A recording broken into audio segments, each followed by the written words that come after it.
Chapter 15. The Heights. 1. Then, with one swift intention, the sun broke through, and there were the heights, directly in front of him. The rest of the way was enchanted. All its difficulties were illusions. They vanished as he approached. His Wall Street enemies were scattered in the night. It was as he had said. They had been unable to destroy him, and they did not dare carry the fight any further for fear of involving themselves in ruin. His amazing counterstroke, delivered at the very moment when their utmost effort had failed, threw them into a panic. It took the stock market out of their hands and turned it squarely against them. The conspiracy was not abandoned. It collapsed. After that, it was every man for himself, with the fear of Galt in his heart. The penitential procession started early the next day. Those who had deserted him returned with gestures of humility, begging to be chastised and forgiven. The vanquished sat patiently in his outer office, bearing tokens of amity and proposals of alliance. For he was Galt, the one, unique, and indestructible. He treated the spectacle as it deserved, cynically, with a saving salt of humor. "They make their beds fast," he said. Among the first to come was one of Bulgard's partners, a peasant-minded, ingratiating person whose use to Bulgard was his ability to face the devil smirk for smirk. His errand was to say that Bulgard and Company would entertain any reasonable offer for the purchase of their minority interest in Orient and Pacific shares, and if they could be of service to Mr. Galt at any time, why, etc., he had only to oblige them by letting them know how. Galt was cool as to the services, etc., but he made an offer for the minority Orient and Pacific shares, which was accepted a few hours later. That was Bulgard's way of declaring war at an end. It was the grand salute. Horace Potter was the only man who never came back. He could not sneak back, and there was no other way. They had mortally wounded each other's pride. 2. Meanwhile, Congress, like the old woman of the storybook, heavy-footed, slow to be amazed, always late, but never, never, heard of Galt, became much alarmed, and solemnly resolved to investigate him. He was summoned to appear before a committee of the House with all his papers and books. The committee felt incompetent to conduct the examination. Finance is a language politicians must not know. It is not the language of the people. So it engaged counsel, a notorious lawyer named Samuel Goldfuss. He was a man who knew all the dim and secret pathways of the law, and charged Wall Street clients enormous fees for leading them past the spirit to the letter. He charged them more when he caught them alone in the dark, or lost in the hands of a bungling guide, for then he could threaten to expose them to the light if they declined to accept his saving services at his own price. Having got very rich by this profession, he put his money beyond reach of the predacious and became public-spirited, or pretended to have done so, and proceeded to sell out Satan to the righteous. It became his avocation to plead the cause of people against mammon, and where or whensoever a malefactor of great wealth was haled to court or brought to appear before a committee of Congress, Goldfuss thrust himself in to act as prosecuting attorney, with or without fees. And his name was dread to any such, for he knew their devious ways and all the wickedness that had ever been practiced in or about the stock exchange. His motives were never quite understood. Some said he attended to Satan's business still, never sold him out completely, but put the hounds on the wrong scent by some subtle turn at the end. Others said his motive was to terrorize the great malefactors so that when they were in trouble he could extort big fees simply for undertaking not to appear on the people's side. And this sinister embodiment of public opinion was the man whom Galt was to face, who had never before faced public opinion in any manner at all. It was likely to be a stiff ordeal. Counsel warned him accordingly. "I've got a straight story to tell," he said. "I don't need any help." However, they insisted on standing by. We arrived in Washington one hot August morning, left all our eminent counsel in their favorite hotel, and went empty-handed to the Capitol, where neither of us had been before. We wandered about for half an hour trying to find the place where the committee sat. It was a special committee, with no room of its own. We were directed at last to the Rivers and Harbors Committee room. It was full of smoke, electric fans, and men in attitudes of waiting. 6, looking very significant, sat around a long table covered with green cloth. Others, to the number of 30 or 40, sat on chairs against the walls. At a smaller table were the reporters, with reams of paper in front of them. "Is this the committee that wants to see Henry M. Galt?" he asked, standing on the threshold. "It is," said the man at the head of the table. He was the chairman. He sat with one leg over the arm of his chair, his back to the door, and did not turn or so much as move a hair. He spoke in that loud, disembodied voice which makes the people's business seem so impressive to the multitude, and glared at us through the back of his head. "I am that person," said Galt. "You have delayed us a quarter of an hour," said the chairman, still with his back to us. "You were hard to find," said Galt, very simply, looking about for a place to sit. A chair was placed for him at the opposite end of the table. There was no place for me, so I stood a little aside. Goldfuss, whom I had never seen and had not yet identified, sat beside the chairman. They had their heads together, whispering. The chairman spoke. "The question is raised as to whether witness may be permitted to appear with counsel. It is decided in the negative. Counsel will be excused." Silence. Nothing happened. "Counsel will be excused," said the chairman again. Still nothing happened. "If you are talking at me," said Galt, "I have no counsel. I didn't bring any. That is, I left them at the hotel." "Who is the gentleman with you?" the chairman asked. "Oh," said Galt, looking at me, "that's all right. He's my secretary. He doesn't know any more law than I do." There was a formal pause. The official stenographer leaned toward Galt, speaking quietly, and took his name, age, address, and occupation. The chairman said, "Proceed." Goldfuss poised himself for theatrical effect. He was a small, body-conscious man with a coarse, loose skin, very close-shaven, powdered, sagging at the jowls. A tiny wire mustache, unblinking blue eyes close together, and a voice like the sound of a file in the teeth of a rusty saw. "So this is the great Galt," he said sardonically, slowly bobbing his head. "And you," said Galt, "are the Samuel Goldfuss who once tried to blackmail me for $1 million. Oh, famous beginning! The crowd was tense with delight. Goldfuss, looking aggrieved and disgusted, turned to the chairman, saying, "Will the committee admonish the witness?" The chairman took his leg down, carefully relighted a people's cigar, and said, "Strike that off the record. I will inform the witness that this is a committee of Congress, with power to punish contumacious and disrespectful conduct. The witness is warned to answer questions without any irrelevant remarks of his own." "I beg your pardon," said Galt. "What was the question?" The official stenographer read from his notes. "So this is the great Galt." "That ain't a question," said Galt. The round was his. The audience tittered. The chairman put his leg back and glared wearily into space. "I withdraw it," said Goldfuss. "Start the record new from here. Mr. Galt, you were directed to produce before this committee all your books and papers. Have you brought them?" "No." "No? Why not, please?" "They would fill this whole room," said Galt.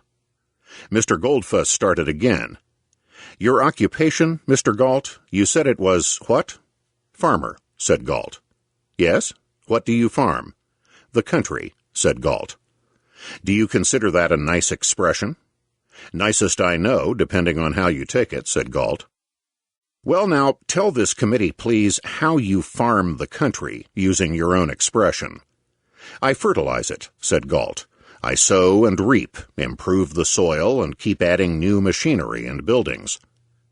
What do you fertilize it with, Mr. Galt? Money. What do you sow, Mr. Galt? More money. And what do you reap? Profit. A great deal of that? Plenty, said Galt. And what do you do with the profit, Mr. Galt? Sow it again. A lovely parable, Mr. Galt. Is it not true, however, that you are also a speculator? Yes, that's true, said Galt. To put it plainly, is it not true that you are a gambler? That's part of my trade, said Galt. Every farmer is a gambler. He gambles in weather, worms, bugs, acts of Congress, and the price of his produce. You gamble in securities, Mr. Galt? Yes. In the securities of the railroad properties you control? Heavily, said Galt. If, for example, you are going to increase the dividend on Great Midwestern stock, you first go into the market and buy it for a rise. Buy it before either the public or the other stockholders know that you are going to increase the dividend. That's the case, said Galt. As a matter of fact, you did some time ago increase the dividend on Great Midwestern from 4 to 8%, and the stock had a big rise for that reason. Tell this committee, please, when and how and at what prices you bought the stock in anticipation of that event. In anticipation of that 8% dividend, said Galt reminiscently, I began to buy Great Midwestern stock, 9 years ago, at $10 a share. It went down, and I bought it at $5 a share, at $2, at $1.50. The road went into the hands of a receiver, and I stuck to it. I bought it all the way up again at $15 a share, at $50, at $150, and I'm buying still. Goldfuss was bored. He seemed to be saying to the audience, well, so much for fun. Now we get down to the hard stuff. He took time to think, stirred about in his papers, and produced a certain document. Mr. Galt, I show you a certified list of the investments of the Security Life Insurance Company. You are a director of that institution, are you not? Yes. You used some of your farming profits to buy a large interest in the Security Life Insurance Company? Yes. You are chairman of its finance committee? Yes. In fact, Mr. Galt, you control the investments of the Security Life. You recommend what securities the policyholder's money shall be invested in, and your suggestions are acted upon. Is that true? Something like that, said Galt. Now, Mr. Galt, look at this certified statement, please. The investments amount to more than 400 millions.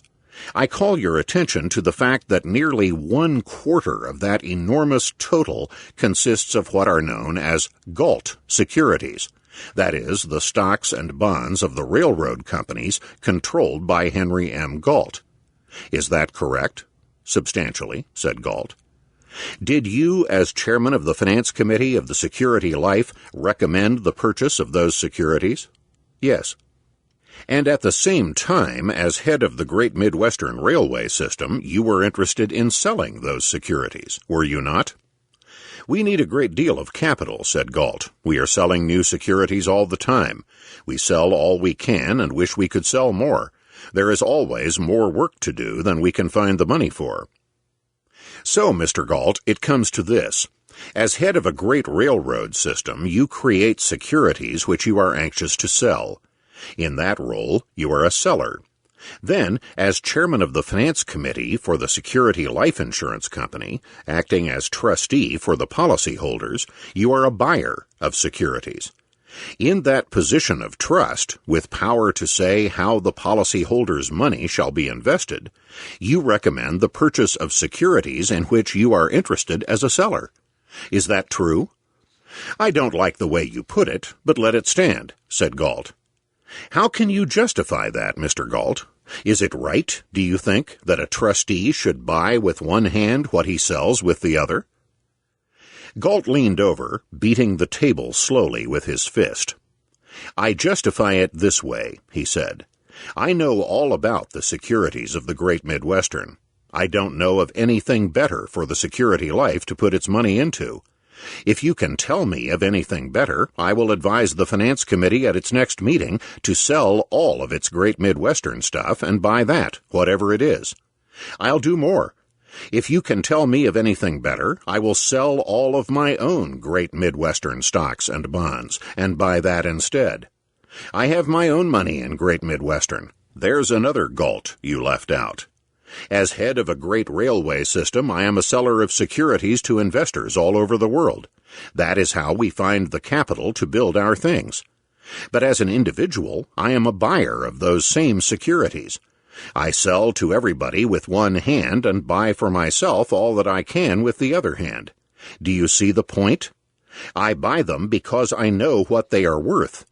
I recommend them to the security life because I know what they are worth. That is how I justify it, sir. Enough of that.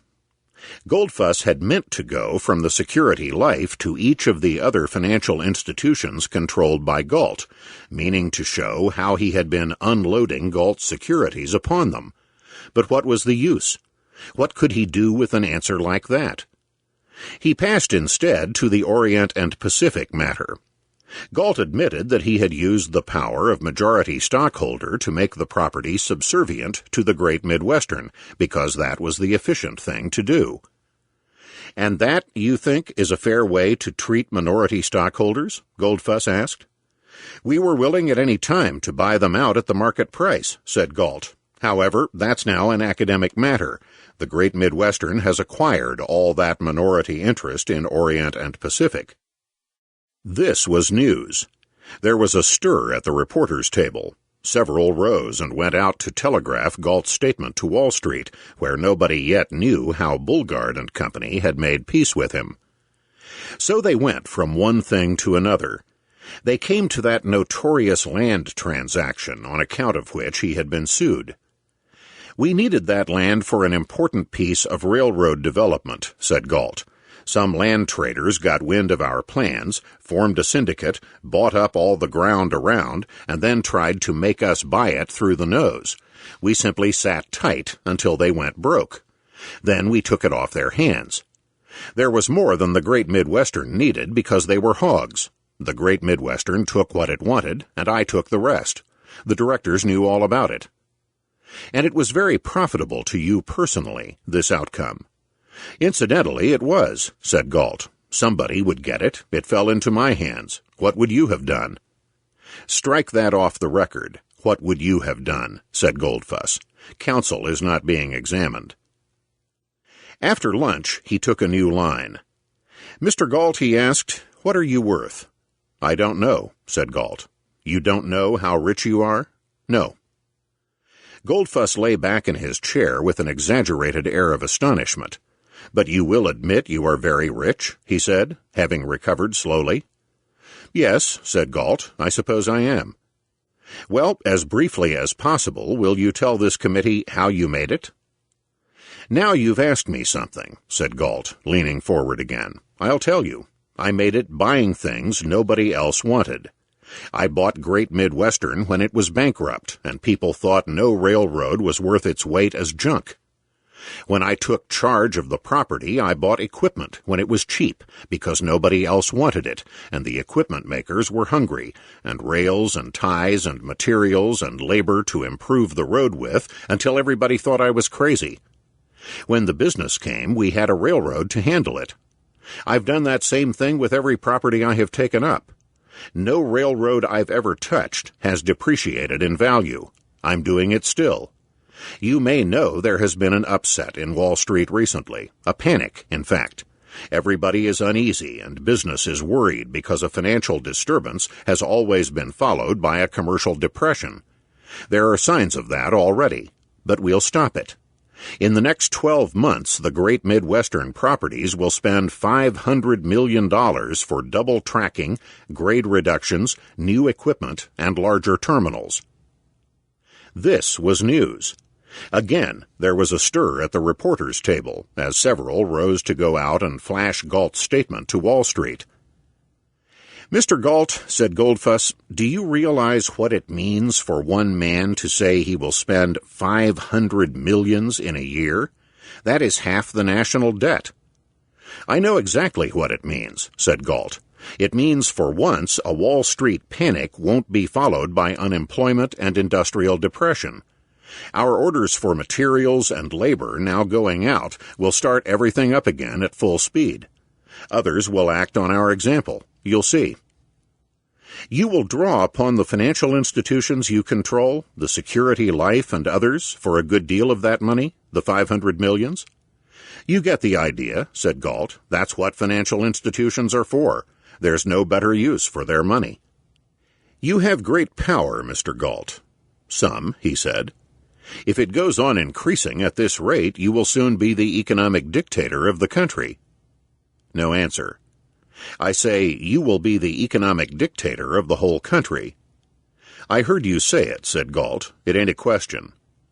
But do you think it desirable that one man should have so much power, that one man should run the country? Somebody ought to run it, said Galt. Is it your ambition to run it? It is my idea, said Galt, that the financial institutions of the country, I mean the insurance companies and the banks, instead of lending themselves out of funds in times of high prosperity, ought then to build up great reserves of capital to be loaned out in hard times. That would keep people from going crazy with prosperity at one time and committing suicide at another time. But they won't do it by themselves. Somebody has to see to it. Somebody who knows not only how not to spend money when everybody is wild to buy, but how to spend it courageously when there is a surplus of things that nobody else wants. Every financial institution that I have anything to do with will be governed by that idea, and the great Midwestern properties, while I run them, will decrease their capital expenditures as prices rise and increase them as prices fall. When we show them the whole trick and how it pays, everybody will do it. We won't have any more depressions and Coxey's armies. We won't have any more unemployment. In a country like this, unemployment is economic lunacy. The hearing continued for 3 days. The newspapers printed almost nothing else on their first 3 pages. Galt's testimony produced everywhere a monumental effect. Public opinion went over by a somersault. He denied nothing. He admitted everything. He was invincible because he believed in himself. Mr. Galt, said Goldfuss, rising, that will be all. You are the most remarkable witness I have ever examined. They shook hands all around. 3. As we were going down the Capitol steps, Galt stumbled and clutched my arm. The sustaining excitement was at an end, and the reaction was sudden. Solicitude made him peevish. He insisted irritably as we went on walking, though it was above his strength. When we were halfway back to the hotel, a mile yet to go, he stopped and said, "You're right, Coxey. Ain't it hot? Let's call a cab." He wouldn't rest. A strange uneasiness was upon him. We took the next train for New York. "I want to go to Moonstool," he said. The idea seized him after we were aboard the train. "Fine. Let's take a holiday tomorrow and go all over it," I said. "Now. I want to go there now," he said. "Directly there and not go home?" "That's home, ain't it?" he said, becoming irritable. "Let's go straight there." He had a fixation upon it. From Baltimore, I got off an urgent telegram to Mrs. Galt, telling her Galt was very tired and insisted on going directly to the country place. Could she meet us at Newark with a motor car? That would be the easiest way. Automobiles were just then coming into general use. Galt, with his ardent interest in all means of mechanical locomotion, was enthusiastic about them. The family had 4, besides Natalie's, which was her own. She drove it herself. Mrs. Galt met us at Newark. Galt greeted her with no sign of surprise. He could not have been expecting her. I had told him nothing about the arrangements. He slept all the way up from Washington and did not know where we were when we got off the train. She helped him into the car. When they were seated, he took her hand and went to sleep again. There was a second motor behind us, with a cook, 3 servants, some baggage, and provisions. Mrs. Galt was a very efficient woman. She had thought of everything the situation required. It was nearly midnight when we arrived at Moonstool and stopped in front of the iron gates. They were closed and locked. And there was Natalie, who had been sent ahead to announce our coming.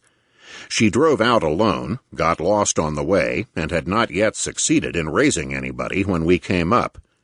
The place was dark, except for red lanterns here and there on piles of construction material.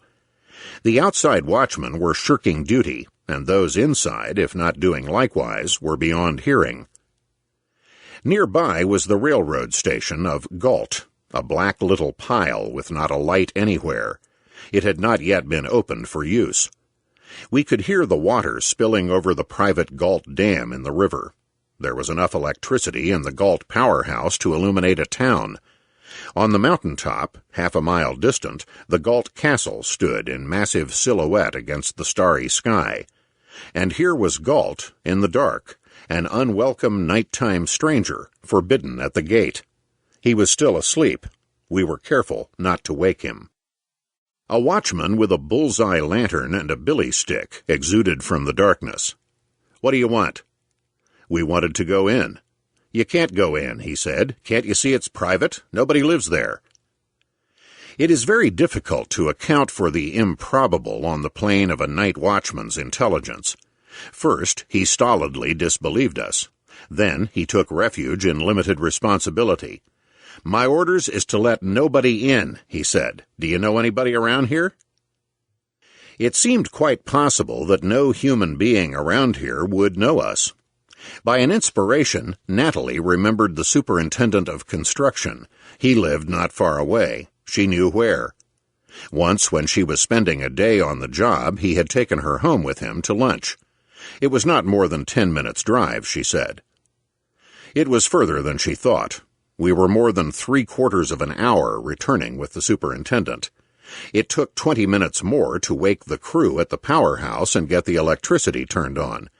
Then we drove slowly up the main concrete road, now lighted on each side by clusters of 3 ground-glass globes in fluted columns 50 feet apart. Although it was finished, the road was still cluttered with heaps of sand and debris.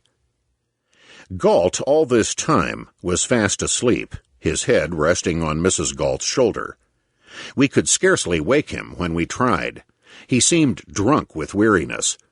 As we helped him out, he opened his eyes once and startled us by saying to the superintendent, "Fire that watchman down below," as if he had been conscious of everything that happened. His eyes closed again, he tottered, and we caught him. The superintendent supported him on one side, I on the other, and so he entered, dragging his feet. Natalie knew more about the house than anyone else. She led the way to the apartment that was Galt's, and then left us to place the servants and show them their way around. I helped Mrs. Galt undress him and get him to bed. I was amazed to see how thin and shrunken his body was. He was inert, like a child asleep. Mrs. Galt, very pale, was strong and deft.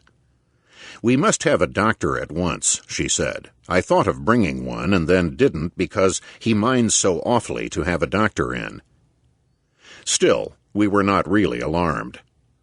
The telephone system had been installed. Natalie knew that. She knew also where the big switchboard was. I telephoned the family physician to meet us at the Hoboken ferry, and then Natalie and I set out to fetch him, a drive of nearly 70 miles there and back. "We ought to do it in 2 hours," she said, as we coasted freely, very freely, down the lighted cement road and plunged through the gates into darkness. "The doctor must be in his right mind when we deliver him." I meant it lightly. Her reckless driving was a household topic, and she was incorrigible, but she answered me thoughtfully. "We'll make the time going." She pulled her gloves tighter, took the time, inspected the instruments, switched off the dashlight, cut out the muffler, settled herself in the seat, and opened the throttle wide. It was a 4-cylinder, high-power engine. The sound we made was that of an endless rip through a linen sheet. Roadside trees turned white, uneasy faces to our headlights. The highway seemed to lay itself down in front of us as we needed it, and there was a feeling that it vanished or fell away into black space behind us. Giddy things such as fences, buildings, and stone walls were tossed right and left in streaming glimpses. Good motor roads were yet unbuilt. There were short, sharp grades like humps on the roller coaster at the fair. Taking them at 50 miles an hour at night, when you cannot see the top as you start up, nor all the way down as you begin the plunge, is a wild, liberating sensation. Sense of level is lost. One's center of gravity rises and falls momentously, the heart sloshes around, and you don't care what happens, not even if you should run off the world. It doesn't matter. Natalie was in a trance-like rapture. She never spoke. Her eyes were fixed ahead. Her body was static. Only her head and arms moved, sometimes her feet to slip the clutch or apply the brake. All that pertains to the pattern of consciousness, seeing, hearing, attention, will, and willing, were strained outward beyond the windshield, as if externalized, acting outside of her. What remained on the seat, besides the thrill at the core of her, was her automatic self-controlling this lunging, roaring mechanism without the slightest effort of thought.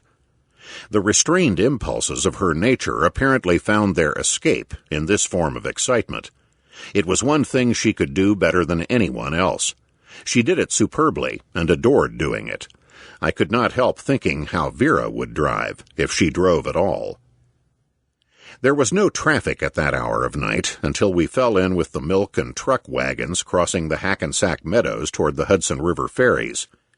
Natalie cut in and out of that rumbling procession with skill and ease. Her calculations were tight and daring, but never foolhardy. "Very accomplished driving," I said, as she pulled up at the ferry with the engine idling softly. 50 minutes, she said, a little down, on looking at her watch. "I thought we should have done it in 45. Don't you love it at night?" 4. Dawn was breaking when we returned. It gave us a start of apprehension to see the lights still burning in Galt's apartment. We found Mrs. Galt sitting at the side of his bed. Her face was distorted with horror and anxiety. Galt lay just as I had seen him last. "He hasn't moved," said Mrs. Galt. "I can't arouse him. I'm not sure he is breathing." Neither was the doctor. The pulse was imperceptible. A glass held at his nostrils showed no trace of moisture. All the bodily functions were in a state of suspense. The only presumption of life lay in the general arbitrary fact that he was not dead. The doctor had never seen anything like this before. He was afraid to act without a consultation. Motors were sent off for 4 other doctors, 2 in New Jersey and 2 in New York. They would bring nurses with them. Mrs. Galt could not be moved from the bedside. Natalie telephoned Vera to come. I telephoned Mordecai. Then we walked up and down the eastern terrace and watched the sun come up. She stopped and leaned over the parapet, looking down. Her eyes were dry. Her body shook with convulsive movements. My heart went forth. I put my arm around her. She stood up, gazed at me with a stricken expression, then dropped her head on my shoulder and wept, whispering, "Coxey, Coxey, oh, what shall we do? What shall we do?" Gangs of workmen were appearing below. The day of labor was about to begin. I left her to get the superintendent on the telephone and tell him to suspend work. 5. The consultation began at 9 o'clock. Mordecai arrived while it was taking place. Somehow on the way he had picked up Vera. They came together. We waited in the library room of Galt's apartment. At the end of an hour the 5 doctors came to us, looking very grave. The Galt's family doctor announced the consensus. It was a stroke, with some very unusual aspects. Life persisted. The thread of it was extremely fine, almost invisible. It might snap at any moment, and they wouldn't know it until some time afterward. Thin as it was, however, it might pull him back. There was a bare possibility that he would recover consciousness. Meanwhile, there was very little that could be done. Mordecai rose from his chair with a colossal, awful gesture. His eyes were staring. His face was like a mask. His head turned slowly right and left through half a circle with a weird mechanical movement, as a thing turning on a pivot in a fixed plane. "They have killed him," he whispered. All of you, I call upon to witness, they have killed him. They could not ruin him, that they tried to do, but they have killed him. We are once more in the dark ages." The physicians were astonished and ill at ease. They did not know what he was talking about. They did not know who he was. I was the only one who could know what he meant, and for a minute I was bewildered. Then it broke upon me. The combat reconstructed itself in my mind. I recalled those days of strain and anguish when all the forces of Wall Street were acting to destroy him, and he fought alone. He withstood them. In the might of his own strength, in that moment which it had been torture almost unendurable to bide the coming of, he smote his enemies with the fist of wickedness and scattered them away. Yes, all that. He had won the fight. Yet there he lay. His death would leave them in possession of the field, with a victory unawares. They meant only to break his power, to unloose his hands, to overthrow him as an upstart dynast. But the blood weapon which we think is put away, which they never meant and would not have dared to use, it had done its work in spite of them. They could not break him. They had only killed him. That was what Mordecai meant. 6. Well, we had to wait. Life must wait upon death because it can. There was much to think about. Mordecai spent 2 hours with me making precise arrangements against any contingency. It was very important that Wall Street should know nothing about Galt's condition. The news might cause a panic. I was to call him up at regular intervals by a direct telephone wire on which no one could listen in. If any rumor got out, it should be met with blank silence. "They will find it soon out, no matter," he said. What he needed was a little time to prepare the financial structure for the imminent shock. He would inform his associates and such others as were entitled to know, and together they would agree upon protective measures. Galt's death was bound to produce a terrific convulsion. There is no line of succession in Wall Street, no hereditary prince to receive the crown. When the monarch falls, the wail is, "The king is dead. There is no king." About 10 o'clock in the morning of the second day, Galt opened his eyes.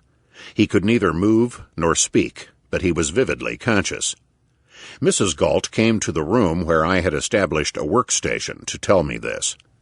"He wants something," she said. "He says so with his eyes. I think it is you he wants." His eyes expressed pleasure at seeing me. Not a muscle moved. He could see and hear and think, and that was all. He did want something.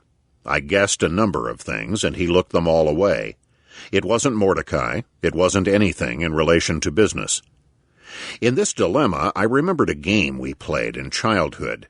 It was for one of the players to hold in his mind any object on earth, and for the other to identify it by asking questions up to 20 that had to be answered yes or no. Galt's eyes could say yes and no, and he could hear. Therefore, anything he was thinking of could be found out. I explained the game to him. He instantly understood, and we began. Was the thing a mineral substance? He did not answer. Was it vegetable? He did not answer. Was it animal, then? Still no answer, but a bothered look in his eyes. I stopped to wonder why he hadn't answered yes or no to one of the three. Was it perhaps something mineral, vegetable, and animal combined?